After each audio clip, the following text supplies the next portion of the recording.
அனைவருக்கும் வணக்கம். ஓம் நம சிவாய. शिवाय नमः. हर हर महादेव. सबसे पहले विभिन्न आदिनम से जुड़े आप सभी पूज्य संतों का मैं शीश झुकाकर अभिनंदन करता हूं. आज मेरे निवास स्थान पर आपके चरण पड़े हैं. ये मेरे लिए बहुत सौभाग्य की बात है. ये भगवान शिव की कृपा है जिसकी वजह से मुझे एक साथ आप सभी शिव भक्तों के दर्शन करने का मौका मिला है. मुझे इस बात की भी बहुत खुशी है कि कल नए संसद भवन के लोकार्पण के समय आप सभी वहां साक्षात आकर के आशीर्वाद देने वाले हैं. पूज्य संतगण, हम सभी जानते हैं कि हमारे स्वतंत्रता संग्राम में तमिलनाडु की कितनी महत्वपूर्ण भूमिका रही है. वीर मंगई वेलु नाचियार से लेकर मर्द भाइयों तक,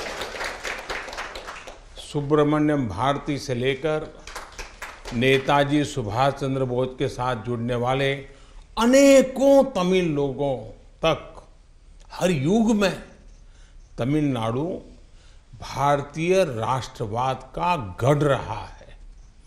तमिल लोगों के दिल में हमेशा से मां भारती की सेवा की, भारत के कल्याण की भावना रही है. बावजूद इसके ये बहुत दुर्भाग्यपूर्ण है कि भारत की आजादी में तमिल लोगों के योगदान को वो महत्व नहीं दिया गया जो दिया जाना चाहिए था. अब बीजेपी ने इस विषय को प्रमुखता से उठाना शुरू किया है. अब देश के लोगों को भी पता चल रहा है कि महान तमिल परंपरा और राष्ट्रभक्ति के प्रतीक तमिलनाडु के साथ क्या व्यवहार हुआ था.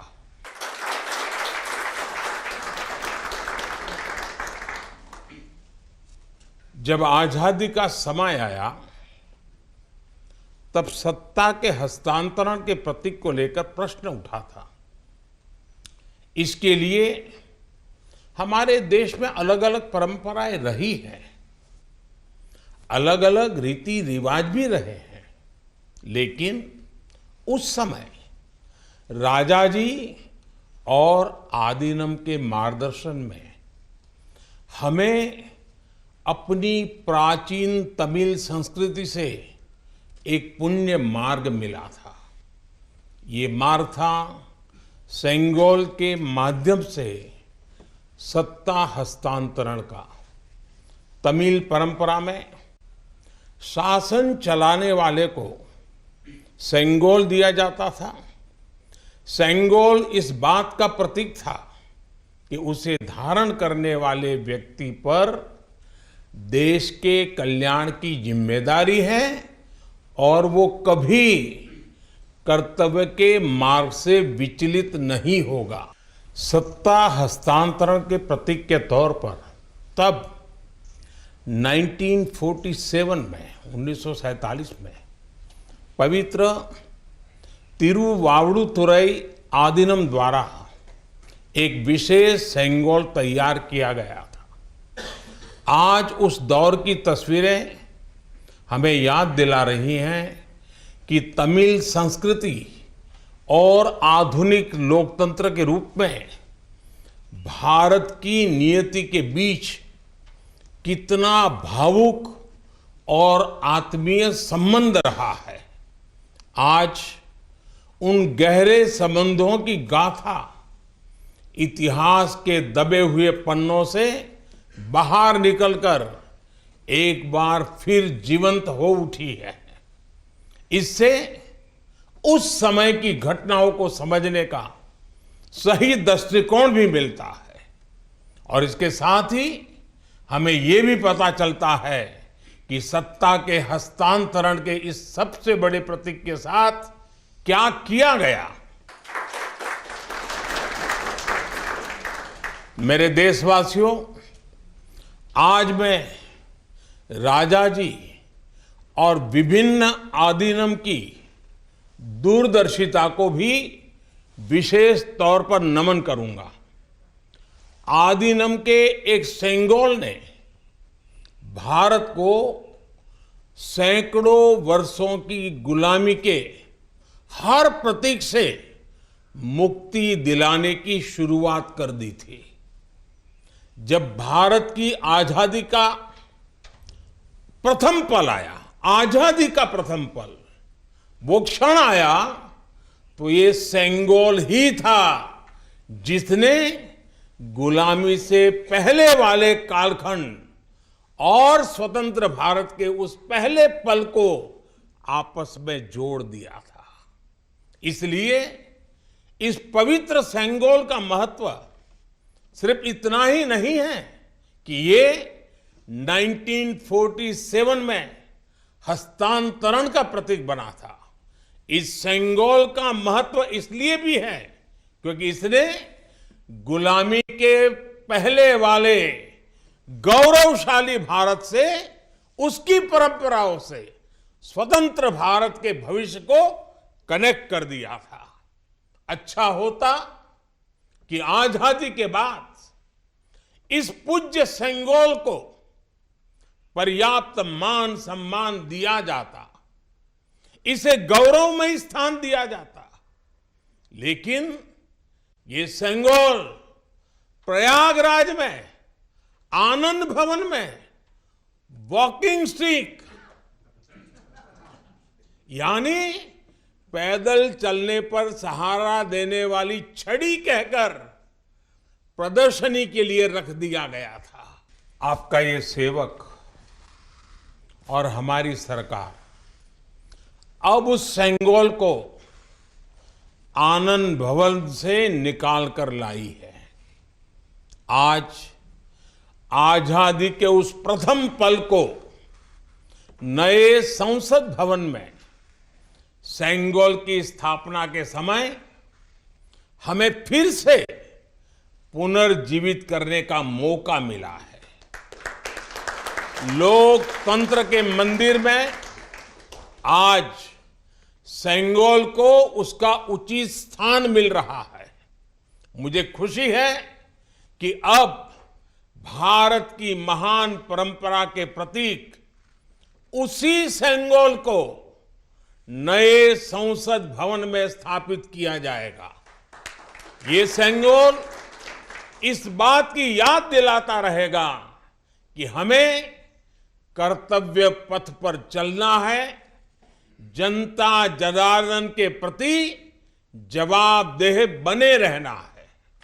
पूज्य संतगण, आदीनम की महान प्रेरक परंपरा साक्षात सात्विक ऊर्जा का प्रतीक है।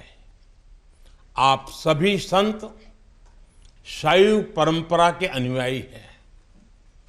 आपके दर्शन में जो एक भारत श्रेष्ठ भारत की भावना है, वो स्वयं भारत की एकता और अखंडता का प्रतिबिंब है। आपके कई आदीनम के नामों में ही इसकी झलक मिल जाती है। आपके कुछ आदीनम के नाम में कैलाश का उल्लेख है।